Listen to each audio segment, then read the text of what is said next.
இப்பொழுது நீங்கள் இப்பொழுது பார்க்கிறீர்கள் இந்த பஞ்சத்தை குறித்து. அதாவது சீனாவுடைய ஈரானுடையதான அந்த ஜலசந்தி ஸ்ட்ரைட் ஆஃப் ஹார்மோஸ் என்று சொல்லுவார்கள். அந்த ஜலசந்தி மூடப்பட்டதனுடைய விளைவாக உலகளாவிய எரிபொருள் தட்டுப்பாடு ஏற்பட்டு அதனால் விலைவாசி உயர்ந்து அதனால் ஒரு பஞ்சம் வந்திருக்கிறது. அதை தான் நீங்கள் இப்பொழுது கேள்விப்பட்டுக் கொண்டிருக்கிறீர்கள். ஆனால் இந்த பஞ்சமானது ஏற்கனவே கொஞ்சம் கொஞ்சமாக ஆரம்பித்தது. ரஷ்யா உக்ரைன் பிரச்சனையிலே இந்த பஞ்சம் ஆரம்பித்தது. அதைத்தான் வெளிப்படுத்தல் 6ஆம் அதிகாரம் 5-6 வசனத்திலே வசனம் சொல்லுகிறது. கோதுமை பஞ்சம் வரும், ஒரு பணத்திற்கு ஒரு படி கோதுமை என்றும் ஒரு பணத்துக்கு 3 படி வார்கோதுமை என்றும் எண்ணெயையும் திராட்சரசத்தையும் சேதப்படுத்தாதே என்று 4 ஜீவன்கள் மத்தியிலிருந்து உண்டான சத்தத்தை கேட்டேன் என்று வசனம் சொல்லுகிறது. அதுதான் 2022 ரஷ்யா உக்ரைன் பிரச்சனையாக ஆரம்பித்து உலகளாவிய கோதுமை தட்டுப்பாடு வந்தது. காரணம், கோதுமை தயாரிக்கிறதுல ஐரோப்பா தேசத்திலே நம்பர் 1 இடத்துல உக்ரைன் இருக்கிறது, நம்பர் 2 இடத்துல ரஷ்யா இருந்தது. இந்த 2 நாடுகளும் யுத்தத்தை ஆரம்பித்தபடியினால் கோதுமை தட்டுப்பாடு வந்தது. ஐரோப்பா முழுக்க கோதுமை தட்டுப்பாடு. கோதுமை தயாரிக்கிற நாடுகளில் 3வது இடத்தில் இந்தியா இருந்தது.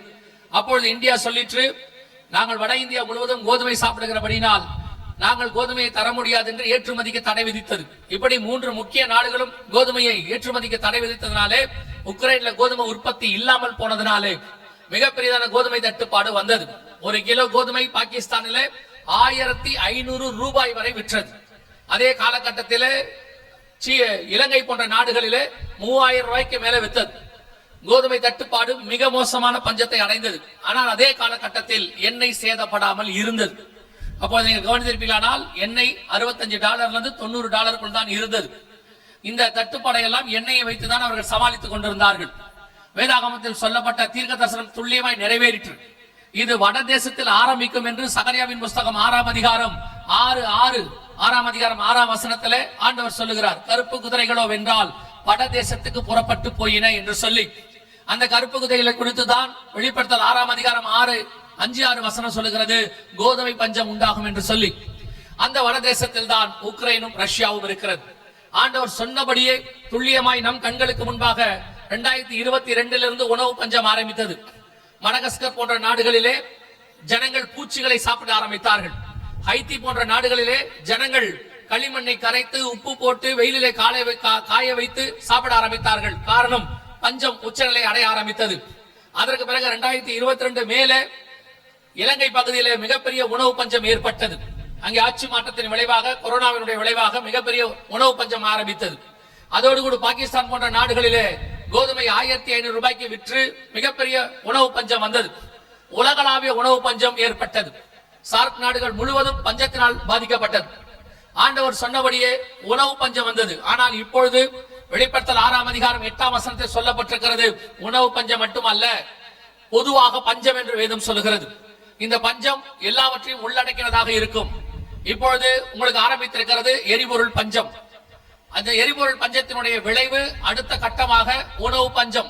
உணவு பஞ்சம் என்று சொன்னால் உணவு கிடைக்காது என்ற அர்த்தம் அல்ல. ஆரம்ப நிலையில் உணவு கிடைக்கும், ஆனால் விலைவாசி ஏறும். இப்பொழுது அது நடந்து கொண்டிருக்கிறது. கடந்த மாதத்துக்கும் இந்த மாதத்துக்கும் உச்சநிலை அடைந்திருக்கிறோம். பல மாதங்களாக இந்த செய்திகளை கொடுக்கும் போது ஆண்டவர் ஒரு காரியத்தை உணர்த்தினார். பெட்ரோல் விலை மாத்திரமல்ல, அரிசி விலை வரை உயரும் என்று சொல்லி இப்பொழுது அரிசி விலையும் உயர ஆரம்பித்திருக்கிறது. எல்லா விலையும் உயர ஆரம்பித்திருக்கிறது. ஆண்டவர் சொன்னபடி இப்பொழுது உணவு பஞ்சமும் மிகப்பெரிய உச்சநிலையை அடைய ஆரம்பித்திருக்கிறது. இன்னைக்கு நெதர்லாண்டில் இருந்து ஸ்வீடனுக்கு பிரதமர் போயிருக்கிறார். அப்பொழுது நெதர்லாண்டில் பேசும்போது மிக முக்கியமான ஒரு காரியத்தை சொல்லி இருக்கிறார். அதில் அவர் சொல்லுகிறார், கொரோனா நேரத்தில் வந்தது போல ஒரு மிகப்பெரிய பாதிப்பு, அதுக்கு அடுத்து பஞ்சம், அதோடு கூட யுத்தம், எண்ணெய் பிரச்சனை எல்லாம் சேர்ந்து மிகப்பெரிய பஞ்சத்தை உருவாக்கும் என்று இதே வார்த்தையை சொல்லி இருக்கிறார். மிகப்பெரிய பஞ்சம். இதை 2000 வருஷத்துக்கு முன்பாக இயேசு வேதாகமத்தில் முன்குறித்து வைத்தார். அந்த காலகட்டத்துக்குள் நாம் வந்திருக்கிறோம். விசுவாசிகள் கவனிங்கள், இது உங்களுக்கு கொடுக்கப்படுகிறதான ஒரு எச்சரிப்பு. என்ன எச்சரிப்பு? உணவு பஞ்சம் வருகிறது, உணவத்தை சேர்த்துக் கொள்றதுக்காக இல்லவே இல்லை. கண்டிப்பாக நீங்கள் உணவை சேகரித்து வைத்தால் அது வேறு காரியத்தை உண்டாக்கும். நீங்கள் எப்பொழுதும் வாங்குறது போல வாங்கி வைத்துக் கொள்ளுங்கள், அது வேறு. ஆனால் உணவை பதுக்குவது தவறு. அது அரசாங்கத்துக்கு விரோதமானது, சட்டத்துக்கு விரோதமானது. வேதம் மிக தெளிவாய் சொல்லுகிறது, நாம் எதை செய்தாலும் சட்ட திட்டத்தோடு தான் சிரமம் செய்ய வேண்டும் என்று சொல்லி. அப்போ இங்கே சொல்லப்படுகிறதான எச்சரிப்பு என்னவென்று சொன்னால், இந்த மாதிரி காரியங்கள் எல்லாம் நடக்கும், சம்பவிக்கும். ஆனால் ஒன்று மட்டும் நிச்சயம், தேவனுடைய பிள்ளைகள் ஒரு நாளும் பஞ்சத்தில் மாட்டுவதில்லை. ஒரு நாளும் கர்த்தர் தம்முடைய பிள்ளைகளை கைவிடுகிறதில்லை. அவரை நோக்கி பார்க்கிறவர்கள் நிச்சயமாகவே போஷிக்கப்படுவார்கள். ஆண்டவர் மிக தெளிவாக வேதாகத்தில் சொல்லி வைத்திருக்கிறார். இஸ்ரவேல் முழுக்க பஞ்சம் வந்ததாம். இஸ்ரவேல் தேவனுடைய தேசம்தான், ஆனால் முழுவதாக பஞ்சம் வந்ததாம். ஆனால் எலியா இருந்த வீட்டுக்குள் மட்டும் மாவும் எண்ணெயும் குறைவுபடாமல் இருந்தது வேதம் சொல்லுகிறது. அல்லேலூயா. அதே காரியம் தான் இனி நடக்க போகிறது. உலகளாவிய பஞ்சம் வரும், ஆனால் தேவன் இருக்கிற வீட்டுக்குள் எண்ணெயும் மாவும் குறைவுபடாதபடி கர்த்தர் பாதுகாக்க வல்லமை உள்ளவராய் இருக்கிறார். நம்முடைய ஆண்டவர் வனாந்தரத்திலே 40 வருஷம் போஷித்ததான ஒரு தேவன். நம்முடைய ஆண்டவர் வனாந்தரத்திலே 5000 பேருக்கு போஷித்ததான ஒரு தேவன். நம்முடைய ஆண்டவர் வனாந்தரத்திலே சூறை செடிக்கையிலே படுத்திருந்தவனுக்கு அப்பத்தையும் தண்ணீரையும் பரலோகத்திலிருந்து கொண்டு வந்து கொடுத்ததான தேவன். அவர் தம்முடைய பிள்ளைகள் ஒரு நாளும் தவிக்கிறதை விடுறதில்லை. ஆனால் ஒன்றே ஒன்று நிச்சயம், அவரை நோக்கி பார்க்கிறவர்களை அவர் கைவிடுகிறதில்லை. அப்ப மற்றவங்களெல்லாம் அவர் விட்டுருவாரா? அப்ப ஓரை வஞ்சனம் உள்ள தேவனா? அவர் பாரபட்சம் உள்ளவரா என்றால் கிடையவே கிடையாது. அவர் பாரபட்சம் உள்ள தேவனே கிடையாது. ஆண்டவர் சில நேரங்களிலே சில காரியங்களை சொல்லுவார், அதற்கு கீழ்ப்படிந்தால் அந்த ஆசீர்வாதம் கிடைக்கும். எலியாவை பார்த்து சொல்லுகிறார், நீ போய் அந்த கேரித்தாற்றங்கரையிலே தங்கி இரு என்று சொல்லுகிறார். காரணம் என்னவென்று சொன்னால், இஸ்ரவேல் முழுக்க பஞ்சம் வந்து விட்டது, கேரித்தாற்றங்கரையில் தண்ணி இருக்கிறது, நீ அங்கே போய் தங்கு, நீ இருக்கிற அந்த இடத்தில் காகங்களுக்கு கட்டளையிட்டு இருக்கிறேன், காலையும் மாலையும் அப்பமும் இறைச்சி துண்டும் வரும் என்று சொன்னார். அப்படி எலியா அந்த வார்த்தைக்கு கீழ்ப்படிந்து கேரித்தாற்றங்கரைக்கு போகும் பொழுது காலையும் மாலையும் அவனுக்கு உணவும் கிடைத்தது, தண்ணீரும் கிடைத்தது. அப்ப கர்த்தர் போஷிக்கிறார் என்று சொன்னால் அவர் தம்முடைய பிள்ளைகளுக்கு மட்டும் போஷிக்கிறார் அர்த்தம் அல்ல, தம்முடைய வார்த்தையை கேட்டு நடக்கிறவர்களுக்கு கர்த்தர் போஷிக்கிறார். காரணம், அந்த போஷிக்கிற இடத்தில் அவர் சொல்லுவார், இங்கே போ என்று சொல்லி. அதுதான் கீழ்ப்படிதல். பல நேரங்களிலே நாம் என்ன நினைத்துக் கொள்கிறோம், சிலர் இந்த செய்தி எல்லாம் கேட்கும் பொழுது இயேசு கிறிஸ்து என்ன கிறிஸ்தவர்களுக்கு மட்டும் போஷிப்பாரா? இல்லவே இல்லை. வேதம் தெளிவாய் சொல்லுகிறது, நல்லோர் மேலும் தீயோர் மேலும் மழையை பெய்ய பண்ணுகிற தேவன். ஆண்டவர் துன்மார்க்கன் தெரிந்தும் அவனுக்கு சுவாசத்தை கொடுத்திருக்கிறார். துன்மார்க்கனுடைய மரணத்தை விரும்பவில்லை என்று கர்த்தர் சொல்லுகிறார். கர்த்தர் எல்லோருக்கும் பொதுவானவர். அவர் சர்வ வல்லமை உள்ள தேவன். உலகத்தில் உள்ள அத்தனை பேருக்காக ரத்தம் சிந்தின தேவன். நான் எப்பொழுதும் சொல்லுவேன், ஆண்டவர் கிறிஸ்தவத்தை உருவாக்க வரவே இல்லை, ஆண்டவர் பாவிகளை ரட்சிக்க மட்டும்தான் வந்தார். கிறிஸ்தவம் என்கிற மதத்தை உருவாக்குவது இயேசுவின் திட்டம் அல்ல. உலகத்தில் இருக்கிற பாவிகள் எல்லாரையும் மன்னித்து பரலோகத்தை கூட்டிக் கொண்டு போவதுதான் இயேசுவினுடைய திட்டம். அந்த வார்த்தைக்கு கீழ்ப்படுகிறவர்களுக்கு ஆசீர்வாதம். கிறிஸ்தவர்கள் நாம் அந்த வார்த்தைக்கு கீழ்ப்படுகிறோம், அந்த வசனத்தை ஏற்றுக்கொள்ளுகிறோம்.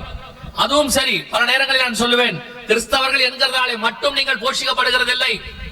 வீடுகளிலே நீங்கள் கிறிஸ்தவர் என்று சொல்லிக் கொண்டு உங்கள் வீடுகளுக்குள்ளாக உட்கார்ந்து கொண்டு சீரியலையும் சினிமாவையும் பார்த்துக் கொண்டிருந்தால் அந்த போஷிப்பு நடக்காது. நான் சொல்லி என் வார்த்தையின்படி செய்கிறவன் எவனோ அவனை கண்மலையின் மேல் கட்டப்பட்ட வீட்டுக்கு ஒப்பாக்குவேன் என்று கர்த்தர் சொல்லுகிறார். அவர் வார்த்தைக்கு கீழ்ப்படுகிறவன், அவர் சித்தத்துக்கு கீழ்ப்படுகிறதை போஜனம் என்று வேதம் சொல்லுகிறது. எனவே நன்றாய் கவனித்துக் கொள்ளுங்கள். மிகப்பெரிய பஞ்சகாலம் ஒன்று உலகளாவிய வருகிறது. உலக தலைவர்கள் எல்லாரும் சொல்லுகிறார்கள், இன்னைக்கு கூட சொல்லி இருக்கிறாங்க, நாம் ஒரு மிகப்பெரிய பஞ்ச காலத்துக்குள் நாம் போக போகிறோம் என்று வேதம் சொல்லுகிறது. இந்த பஞ்சம் வெறும் உணவு பஞ்சமாய் மட்டும் இருக்காது. இதை குறித்து 2023 ஐநா சபை மிக முக்கியமான ஒரு காரியத்தை வெளியிட்டது. கவனிங்கள், இது ஐநா வெளியிட்டதான மிக முக்கியமான வீடியோ. இதுல அவர்கள் பஞ்சத்தை குறித்து சொல்லுகிறார்கள். உணவு தட்டுப்பாட்டால் உலகம் பேரழிவை சந்திக்கும் என்று ஐநா பொதுச் செயலாளர் அன்டோனியோ குட்டரஸ் எச்சரிக்கை விடுத்துள்ளார். ஜெர்மன் தலைநகர் பெர்லினில் பணக்கார மற்றும் வளரும் நாடுகளைச் சேர்ந்த அதிகாரிகள் பங்கேற்ற கூட்டம் நடந்தது. இந்த கூட்டத்தில் கலந்து கொண்டு பேசிய ஐநா பொதுச் செயலாளர் அன்டோனியோ குட்டரஸ், பருவநிலை மாற்றம், கொரோனா ஆகியவை முன்னெப்போதும் இல்லாத அளவிற்கு பட்டினி பிரச்சனையை உருவாக்கின என தெரிவித்தார். உணவு கிடைக்காத பிரச்சனை உலக அளவில் உணவு தட்டுப்பாடாக மாறும் என்றும், உணவு தட்டுப்பாட்டால் உலகம் பேரழிவை சந்திக்கும் எனவும் எச்சரித்தார். இது ஐநா சபையினுடைய செயலாளர் அறிவித்தது. உணவு தட்டுப்பாட்டால் உலகம் பேரழிவை சந்திக்கும் என்று சொல்லி இருக்கிறார். இந்த காரியத்தை சொன்னவர் யார் என்று சொன்னால், இதே ஆட்கள் தான் 2018 கொரோனா வரும் என்று, அதாவது ஒரு கொள்ளை நோய் வரும் என்று அறிவித்தார்கள். கொரோனா என்று அல்ல, உலகளாவிய ஒரு கொள்ளை நோய் வரும் என்று சொன்னார்கள். அவர்கள் சொன்னது போலவே அவர்கள் தீர்க்கதரிசிகள் அல்ல, அவர்கள் தீர்க்க தரிசனம் உரைக்கவில்லை. அவர்கள் ப்ரெடிக்ஷன்ஸ், அதாவது சில காரியங்களை வைத்து அவர்கள் கணிக்கிறார்கள். இதெல்லாம் இப்படி நடந்தா இந்த காரியங்கள் வரும். சில கிருமிகள் பரவுவதை வைத்து அந்த கிருமிகளை குறித்து அவர்கள் சொன்னார்கள். அதாவது மிகப்பெரியதான கொள்ளை நோய் உலகளாவிய பரவுவதற்கான காரியம் ஏதுவாக இருக்கிறது என்று சொல்லி அவர்கள் சொன்னது போலவே 2019 டிசம்பரில் ஆரம்பித்து 2023 மே மாசம் வரைக்கும் மிகப்பெரியதான ஒரு கொள்ளை நோய் 3.5 வருஷம் நாம் சந்தித்தோம். அதே ஆட்கள் தான் இப்பொழுது சொல்லி இருக்கிறார்கள், மிகப்பெரியதான பஞ்சம், உலகளாவிய பஞ்சம் வரும் என்று சொல்லி, அது உணவு தட்டுப்பாடு வரும் என்று சொல்லி இருக்கிறார்கள். வேதத்தில் சொல்ல இந்த தீர்க்க தரிசனம் இப்போது நிறைவேற ஆரம்பித்திருக்கிறது. அது மட்டுமல்ல, இந்தியாவில் மட்டுமே 9 கோடி பேர் பாதிக்கப்படுவார்கள் என்று அவர்கள் சொல்லி இருக்கிறார்கள். கவனியுங்கள். காலநிலை மாற்றம் காரணமாக இந்தியாவில் 2030ஆம் ஆண்டுக்குள் சுமார் 9 கோடி இந்தியர்கள் பட்டினியால் பாதிக்கப்படுவார்கள் என ஆய்வு ஒன்றில் தெரிய வந்திருக்கிறது. 9 கோடி பேர் இந்தியாவில் மட்டும் பாதிக்கப்படுவார்கள் என்று அனௌன்ஸ் பண்ணியிருக்கிறார். இந்த செய்திகள் எதுவும் நம்முடையதல்ல. வேதத்தில் இந்த காலகட்டங்களுக்கு பிறகு, ரஷ்யா உக்ரைன் பிரச்சனைக்கு பிறகு இது வரும் என்று வேதம் சொல்லுகிறது. அதன் அடிப்படையில் இப்பொழுது பஞ்சம் ஆரம்பித்திருக்கிறது என்று சொல்லுகிறோம். ஒரு யுத்தமும் ஒரு பஞ்சமும் அடுத்தடுத்து ஆரம்பித்திருக்கிறது. இந்த யுத்தத்தின் விளைவாக பட்டயத்துக்கு அடுத்து பஞ்சம் என்று வேதம் சொல்லுகிறது. இப்போ யுத்தம் ஆரம்பித்தது, அதுக்கு அடுத்து இந்த பஞ்சம் வந்திருக்கிறது. இந்த பஞ்சமானது உலகளாவிய, இப்பொழுது உணவு தட்டுப்பாட்டால் உலகம் பேரழிவை சந்திக்கும் என்று ஐநா சொல்லுகிறது. இந்தியாவில் மட்டும் 9 கோடி பேர் பாதிக்கப்படுவார் என்று சொல்லப்படுகிறது. இந்த சூடான் தேசத்தில் மட்டும் இந்த 2025-26 8 கோடி பேர், இதான் உலகளாவிய ஒரு நாடு முழுவதும் பஞ்சத்தில் உள்ளது, உணவு தட்டுப்பாட்டால் இருக்கிறார்கள். இன்னைக்கு எத்தியோப்பியா தேசம், சோமாலியாவை குறித்து சொல்லி இருக்கிறார்கள், எத்தனையோ லட்சம் பேர் உணவு இல்லாமல் இருக்கிறார்கள் என்று சொல்லி. இது மிக கொடுமையா இருக்கிறது. ஒருவேளை ஆகாரம் கூட இல்லாமல் இருக்கிறார்களாம் சில லட்சம் ஜனங்கள். எனவே வேதம் சொன்ன பஞ்சத்தினுடைய ஒரு பகுதி, உணவு பஞ்சம், நம் கண்களுக்கு முன்பாக போய்கொண்டே இருக்கிறது.